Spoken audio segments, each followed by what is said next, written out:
Bom dia, boa tarde. Eu estou aqui com o Major Rafael Rosenstein.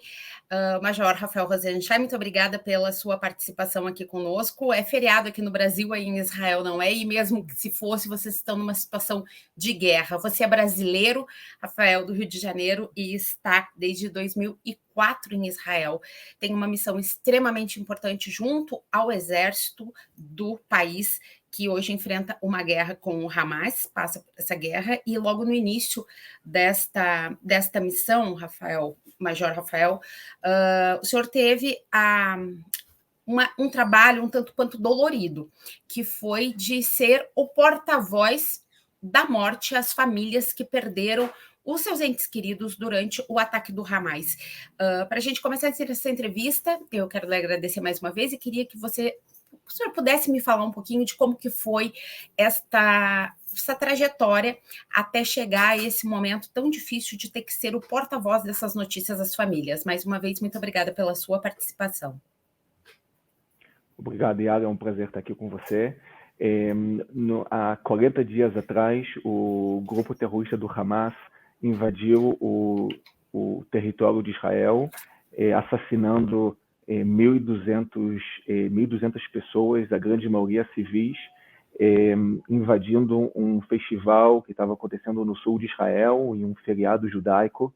Os terroristas fuzilaram civis que estavam festejando essa festa, partiram de lá para diversas comunidades, entraram em dezenas de comunidades no território israelense e fazendo lá coisas terríveis com os moradores nessa região, inclusive estuprando mulheres, sequestrando crianças e idosos, queimando casas, e todas essas atrocidades foram registradas pelos terroristas do Hamas e em muitos casos pelos próprios telefones celulares das vítimas que foram assassinados pelo Hamas.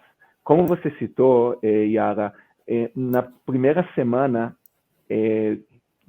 dessa guerra, eu fui convocado para participar de uma missão muito importante que dar o aviso às famílias que perderam seus entes queridos nesse massacre do Hamas. Aqui em Israel, todas as famílias que têm um parente que é assassinado num atentado, ou famílias de soldados que são mortos em combates, essas famílias recebem um acompanhamento especial pelas autoridades israelenses. Esse acompanhamento começa com um aviso que é dado por um oficial que tem a patente, pelo menos, de major. Como foi uma quantidade tão grande de civis que foram assassinados, o Estado de Israel não estava preparado para essa situação, então foram convocados dezenas de civis para fazer parte dessa missão tão importante. Eu fui um deles e eu tive que passar na casa de várias pessoas, inclusive numa casa onde me foi muito, muito, muito dolorido, onde 2 bebês gêmeos de 10 meses perderam seus pais.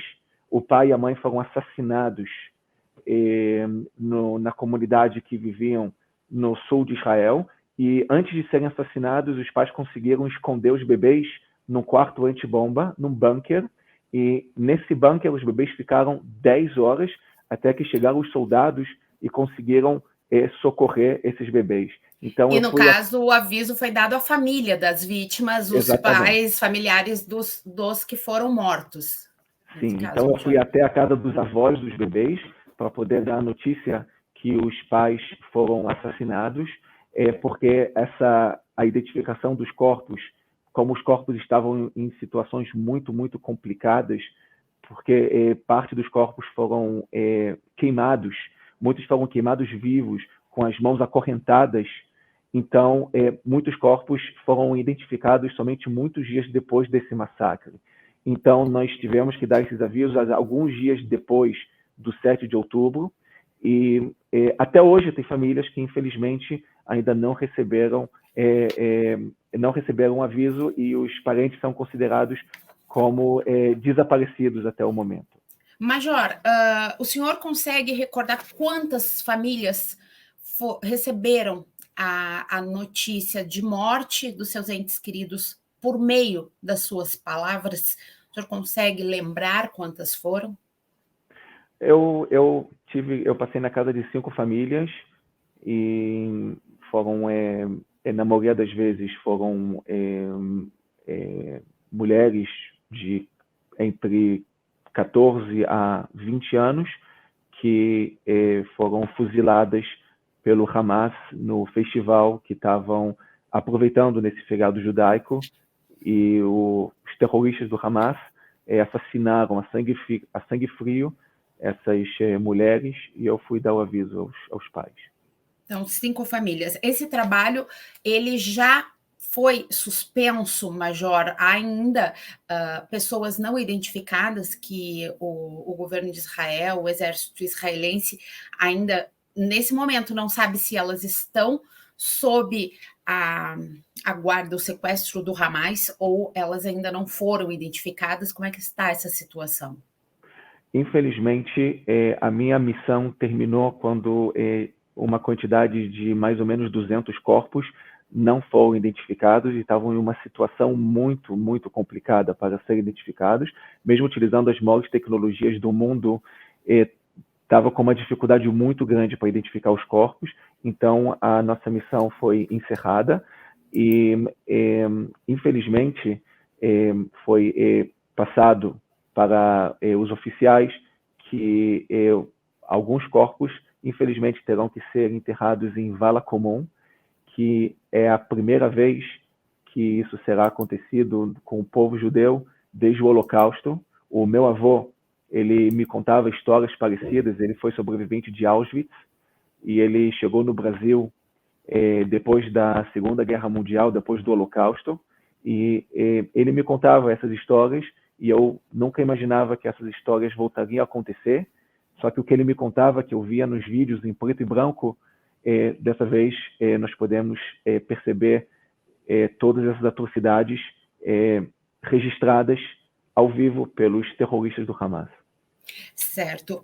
Major, o senhor fala dessas questões de atrocidades. Neste momento, o senhor é um dos porta-vozes do Israel Defense Force, que cuida dessa parte toda e que tem essa missão, claro, de levar a narrativa, o que está acontecendo. Essa palavra narrativa ganhou uma força muito grande no Brasil, sobretudo nesses últimos anos, e vocês têm, como porta-vozes, essa missão de levar o que está acontecendo para outros países. O Brasil, no seu caso, é um deles.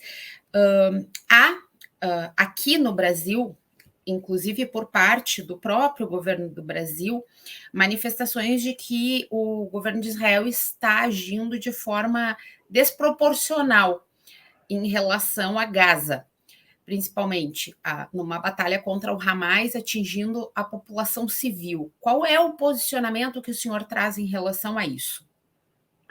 Yara, eu não gosto de falar em narrativas. Eu vou falar em fatos.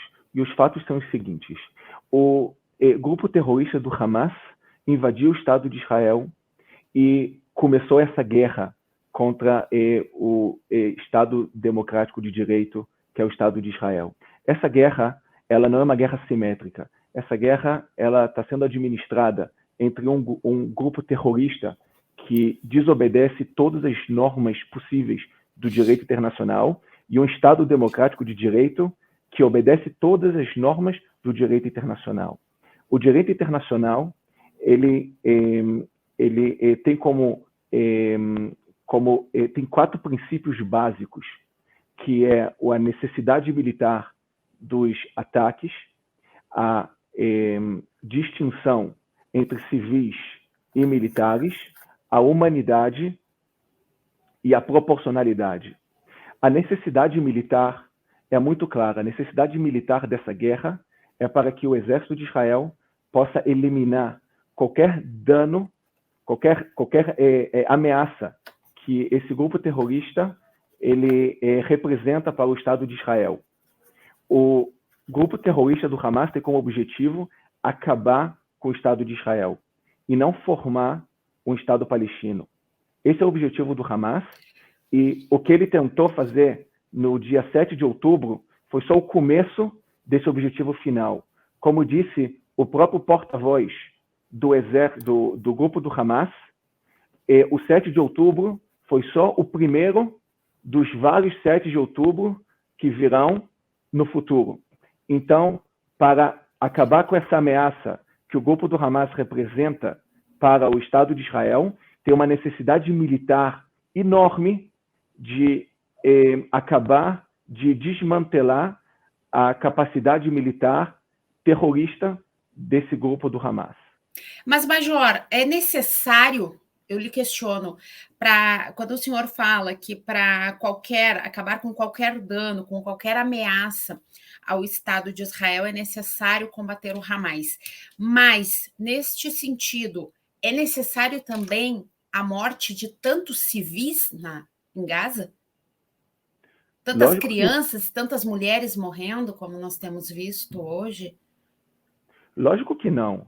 A morte de civis, nós lastimamos a morte de qualquer vítima civil numa guerra. Infelizmente, numa guerra, tem civis que também são feridos numa guerra. Infelizmente, o grupo terrorista do Hamas, ele não só lança seus foguetes em direção aos civis israelenses, como também ele se defende através de seus civis. Enquanto o exército de Israel ataca os terroristas do Hamas para defender seus civis, os terroristas do Hamas, eles atacam e lançam seus foguetes aos civis israelenses e utilizam seus civis para se defenderem. Os civis do Hamas, eles representam escudos humanos para os terroristas do Hamas. O exército de Israel, ele faz tudo possível para que para minimizar qualquer dano a civil que estão na faixa de Gaza. O exército de Israel lançou na faixa de Gaza, ou tacou na faixa de Gaza, milhares de panfletos explicando para os civis para onde eles têm que evacuar para estar em lugares seguros. O exército israelense fez mais de 20 mil chamadas telefônicas para civis israelenses para evacuarem das zonas de combate. O exército israelense fez 6 milhões de mensagens de voz para civis israelenses, para eles serem bem informados para o lugar que eles têm que ir para estarem mais seguros. Infelizmente, Yara, o grupo terrorista do Hamas, ele faz tudo possível para que os civis continuem sendo escudos humanos dos terroristas do Hamas e não evacuem para áreas mais seguras. Mas, Major, o senhor fala das mensagens que foram encaminhadas a civis israelenses e aos civis palestinos que estão perdendo a vida nesse sentido também. Como que fica essa situação? Não. Yara, as mensagens não foram enviadas a civis israelenses. As mensagens foram enviadas a civis palestinos, na faixa de Gaza. Foram mensagens de voz, foram panfletos, foram chamadas, 20 mil chamadas a civis palestinos. É muito importante ficar claro. O exército de Israel faz tudo possível para minimizar qualquer dano a civil.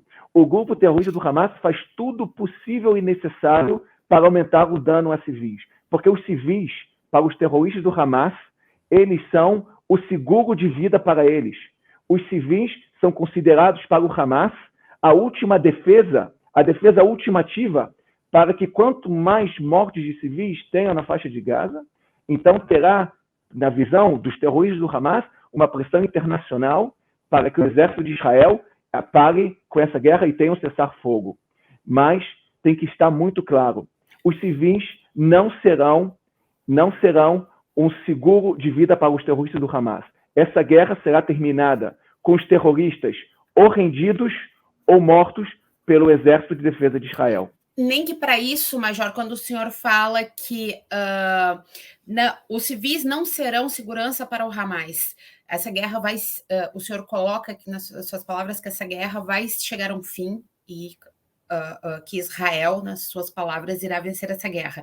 Nem que para isso seja necessário acabar com Gaza da forma com que ela está, o uso de, como eles usam, como o senhor coloca, civis como escudo, nem que para isso seja necessário? Yara, veja bem, A faixa de Gaza, nesse momento, é o coração terrorista do mundo. A faixa de Gaza, ela passou a ser um lugar onde os terroristas utilizam muitas instituições civis para que de lá sejam lançados foguetes no território israelense e onde são armazenados armamentos do grupo do Hamas, onde os terroristas estão escondidos. Então, essas instituições civis, elas deixam de ser instituições civis e passam a ser alvos militares, de acordo com o direito internacional. É muito importante que fique claro, quando o grupo terrorista do Hamas utiliza hospitais e mesquitas e escolas para armazenar seus armamentos, para lançar seus foguetes e para se esconder, então esses lugares passam a ser alvos militares. Agora, o exército de Israel, antes de fazer suas operações militares, ele examina o dano potencial que pode ter aos civis nessas localidades. E por isso que o exército, enquanto o exército de Israel, faz todo o possível para que os civis na faixa de Gaza evacuem dessas áreas de combate. Os terroristas do Hamas fazem tudo possível para que eles não saiam dessa área. Então, quem é responsável pela morte de civis na faixa de Gaza não é o exército israelense, são os terroristas do Hamas que utilizam esses civis como escudos humanos para eles. Eu vou te dar um exemplo do que aconteceu essa semana. Tem um terrorista que se chama Ahmed Tsaim. Esse terrorista é um comandante do Hamas. Ele estava escondido num hospital, na faixa de Gaza, num hospital na faixa de Gaza. Nesse hospital, para ele assegurar a segurança de todos os terroristas que estavam lá e o comando do Hamas, que está abaixo, nos túneis subterrâneos embaixo desses hospitais, esse terrorista, Ahmed Tsaim, ele proibiu a evacuação de 1.000 civis que não estavam doentes, mas estavam nesse hospital. Esses 1.000 civis não evacuaram do hospital porque Ahmed Tsaim, esse terrorista, proibia a saída deles. E esses civis só conseguiram sair do hospital e evacuarem para lugares seguros no sul da faixa de Gaza, quando o exército israelense matou esse terrorista, onde ele estava escondido, numa escola acerca desse hospital. E isso Esse é o hospital que vocês divulgaram ontem, as imagens, nesta terça-feira, o hospital que foi ocupado, tomado, não é, ali pelo exército de Israel, Major? Então, o Hospital Atlantis é um outro exemplo, como foi divulgado para todos, para o mundo todo, que ficou muito claro nesse momento, o que o exército de Israel já fala há muitos anos, que o grupo terrorista do Hamas utiliza instituições civis para cometer suas atrocidades, para lançar seus foguetes, para armazenar seus armamentos. Então, agora, como o exército entrou na faixa de Gaza, quanto mais o exército entra em mesquitas, em escolas, em hospitais, estão ficando mais claras as evidências que os terroristas do Hamas utilizam essas instituições civis para armazenar seus armamentos, para esconder seus terroristas, para lançar seus foguetes e, mais do que isso, para deter os sequestrados israelenses. Como foi mostrado ontem, embaixo desse hospital, tem vários indícios que civis que foram sequestrados pelos terroristas do Hamas estavam detidos embaixo desse hospital. Yara, se você me permite, para ficar mais claro, eu espero que vocês consigam ver o que eu estou mostrando para vocês. Sim, conseguimos, Major. Nessa foto, nós estamos... vocês podem ver aqui muitas crianças, inclusive bebês, que estão aqui nessa foto. Essas crianças estão detidas pelos terroristas do Hamas, estão sequestradas na faixa de Gaza. São 30 crianças. Inclusive, essa que está aqui se chama Abigail. Ela tem 3 anos. 3 anos e está nas mãos dos terroristas do Hamas na faixa de Gaza. Abigail, ela viu o pai e a mãe sendo assassinados a sangue frio, fuzilados na frente dela antes de ter sido sequestrada. Esse bebê que vocês estão vendo aqui se chama Kfir. Ele foi sequestrado com 9 meses. Ele fez 10 meses, há poucos dias atrás, e está sequestrado nas mãos do Hamas. Fora essas 30 crianças, são 26 idosos com mais de 70 anos que estão sequestrados, que E que estão nas vocês mãos do ainda Hamas. não têm informações de qual é a situação de saúde dessas pessoas, crianças, idosos, mulheres, homens. Vocês não conseguem saber até agora qual é a situação. Esse grupo terrorista do Hamas, como eu disse, eles não obedecem nenhuma norma do direito internacional, inclusive eles não permitem a Cruz Vermelha de verificar a saúde dessas crianças. Uma menina de 19 anos, que estava sequestrada, ela foi mostrada um vídeo dela depois de ter sido sequestrada no cativeiro.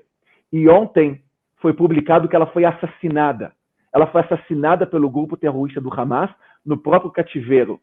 O Hamas, tentando fazer uma pressão psicológica, mandou um vídeo mostrando essa menina de 19 anos falando, dando uma mensagem de 4 minutos e no final ela assassinada. Esse é o grupo terrorista do Hamas. É uma tática muito das questões que envolvem essas guerras nos países árabes, o uso de vídeos. Não é, Major? É tudo muito sem filtro, digamos assim. As pessoas são submetidas à violência extrema e de uma forma muito nítida. As pessoas têm que aprender, digamos assim, a conviver com isso, mas é muito difícil essa situação, Major, não é? Sim, exatamente. Mas esse é o grupo terrorista do Hamas. Não é uma guerra simétrica. Essa é uma guerra que, de um lado, tem um Estado democrático de direito, que obedece às normas de direito internacional, e, por outro lado, um grupo terrorista que as normas do direito internacional não são consideradas como obrigatórias para esse grupo terrorista. Eu quero fazer um esclarecimento aqui, Yara.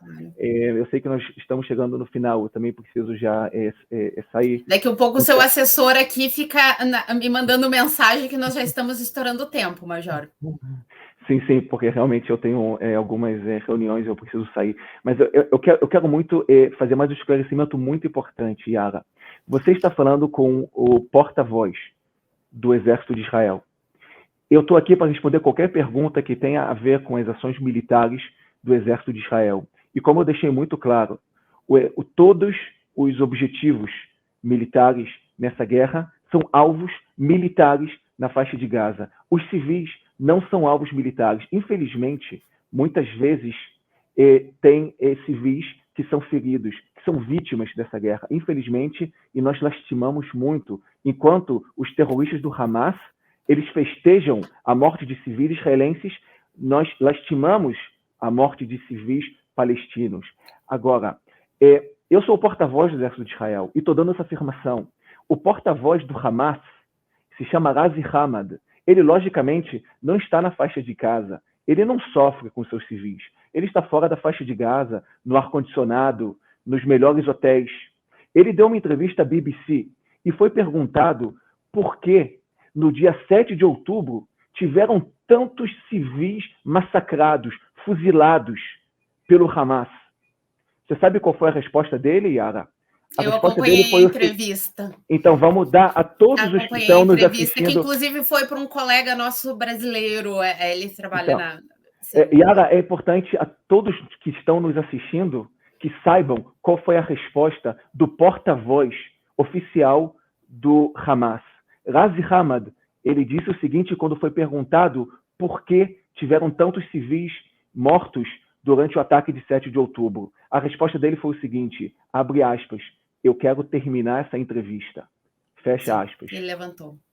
Com certeza. Eu acompanhei essa entrevista e exatamente aconteceu isso. Major, nós estamos com o nosso tempo esgotando, mas eu preciso fazer 2 perguntas para o senhor, tá? A primeira é que o senhor é advogado e um dos principais especialistas na questão de direitos humanos do Exército de Israel. E nós temos, não de agora, mas de outras situações, presos palestinos em Israel. Há alguma possibilidade de esses presos serem trocados pelos israelenses que estão detidos hoje pelo Hamas?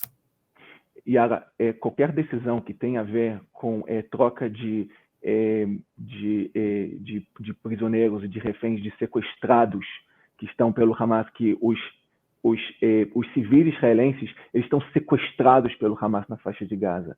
E os terroristas do Hamas que estão em Israel, eles não estão sequestrados. Eles foram presos de acordo com o direito internacional. Então, nós não podemos fazer uma equivalência. Agora, qualquer decisão em relação à troca de presos do Hamas com sequestrados israelenses não é uma decisão que será tomada pelos militares. Então, eu não tenho como dar uma informação em relação a isso. Combinado. A outra que eu queria falar com o senhor é puxando um gancho pela sua nacionalidade brasileira, com todo esse histórico e sangue judeu que o senhor tem, como trouxe aqui, mas nós temos no Brasil, e eu abro um parêntese que o senhor falou que não gosta da palavra narrativas, mas é o que nós temos aqui no Brasil. E isso, a guerra entre Israel e o Hamas polarizou ainda mais a política brasileira e houve uma divisão ainda. É como se fosse um fla-flu. O carioca que está aqui comigo sabe a expressão que eu estou utilizando. Como é que vocês, do Exército de Israel, tratam com essa questão que o Brasil tomou, e o mundo inteiro, mas no Brasil se dividiu tanto entre Israel e a Palestina? Não é uma questão do Hamas, é uma questão da Palestina. Como é que vocês lidam com isso, Major? Não, Yara, essa guerra que está acontecendo nesse momento não é uma guerra entre Israel e a Palestina. Essa guerra é uma guerra entre o Estado Democrático de Direito, o Estado de Israel, e o grupo terrorista do Hamas. Eu sei que tem muita desinformação no Brasil, então é importante deixar claro. Essa guerra não é contra os palestinos. Essa guerra é contra o Hamas. Essa guerra no final dessa guerra, os palestinos da faixa de Gaza vão estar livres desses terroristas do Hamas. Então, eu posso falar de fatos, eu não posso falar de política. Os fatos são os seguintes.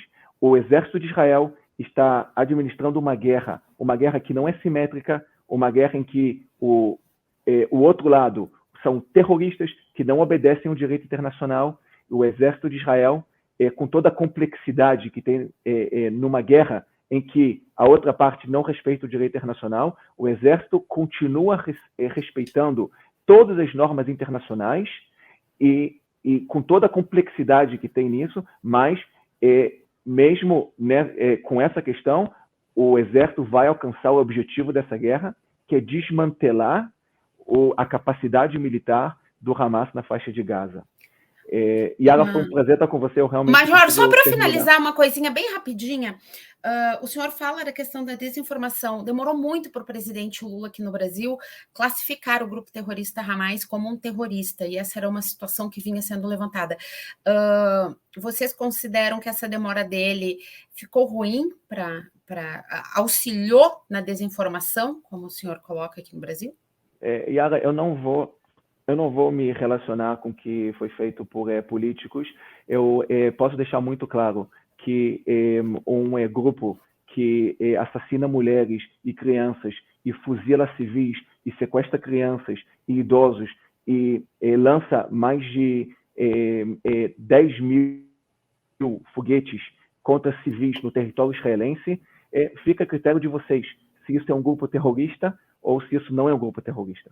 Combinado, certo. Então, Major Rafael Rosenstein, brasileiro, e hoje o porta-voz, não é, integrante do exército israelense e porta-voz do exército israelense. Muito obrigada pela sua entrevista. Teremos oportunidade de falar mais vezes e espero que em momentos de maior tranquilidade e de paz, que é o que todos nós desejamos, não é, Major? Muito obrigada pelo seu tempo e pela sua entrevista aqui conosco. Obrigado, Yara, e um bom trabalho.